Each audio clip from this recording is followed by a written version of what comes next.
So hello, welcome to Create Your Health. My name is Peter Bedard, and in a moment we're going to be chatting right here with Carol Assa, who is a Feng Shui expert. Carol has been really instrumental in helping people change their lives just by simply changing the energy in their homes. First of all, I'm very happy that you're here. Thank you for doing this. Thank you for this means a inviting lot me. to me. Mm-hmm. And it's something I'm really excited to put out to people. Mm-hmm. And your talent is something that I really think people should be knowing, because it's sort of an ancient knowledge that people used to have. Right. Right? Exactly. So tell me, what is Feng Shui then? And I think it's kind of been degraded in modern times. Yeah. You know, it's been made very simplistic. Right. Because Feng Shui is really about putting a building on the earth. You know, when most people refer to Feng Shui, they just talk about the internal space, you know, between, their walls. But you actually take into account the entire environment around the home. Right, it's your whole outside too, you know, because if we look at your house over here on the side, when a house faces out, they use the 4 animals: the phoenix, the dragon, the tiger, and the turtle. So you always want, like, the phoenix is the bird rising, so you always want space in front of you. And then you want the turtle, like its shell behind you, protecting your sympathetic nervous system, right? Okay. Then your dragon's on the left and your tiger's on the right.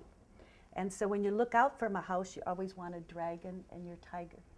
Oh. And it also can be east and west, left and right, but the dragon's energy, you know, dragons are so loose, is just a metaphor for energies going out. Right. The tiger is energies going in.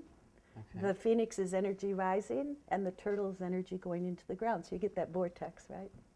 That energy. So it isn't about design, you know what I mean? Like, people have gotten so into its interior. That's like the very top. You know, it's what's lying underneath it, and where you place things in your house, you know, where the bedroom is.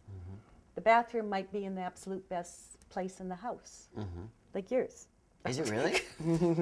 Great, that's good to know. Because, you know, you take all of those kind of metaphors and those symbols, and then you can just take them for the house, for interior design. You walked around my house and you made some very interesting notes on your pad. What did you find? You told me your house was built in 1928. Yeah. And so this is the chart for a house built in 1928 facing 100 degrees east. So when I'm looking at that, I'm looking at you.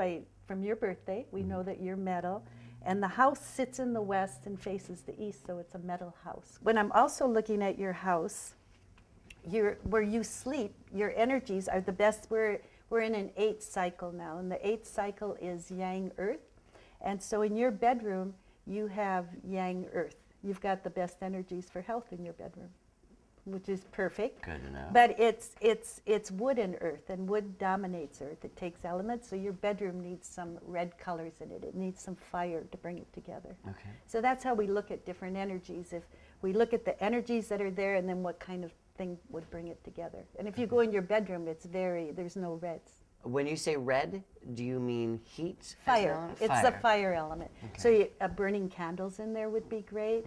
But the thing is, like, when you have a candle, they aren't always burning. Burning, right. So you would have something red, because, you know, the colors give off those same frequencies. Well, I would imagine the energies in a home actually change by the people who live in that house. So if I moved out and somebody else moved in, the energy of the house would change? So you could do a basic reading for a house, and then every year you tweak it because different energies come in. So what are some of the things that you do to actually draw energy in and through the house? So when we look at your front door, your front door is, like, really got great energy because it has future money at it. So the front door, and it has sex. All right. And future money. That's great. In our little monk and nun house. In our little monk and our little spiritual house. I like that. All right. And at your front door this year, the annual money door star is there. So if we were looking at this, I would put a little fountain, like, in this area, just to activate your money. So near the front door? Okay. Inside. It's funny that you say that, because one of my favorite things is to go to houses. I love architecture, and I love going to open houses, you know, real estate open houses. And sometimes I go into places, and it could be the most beautiful home, but I don't like it.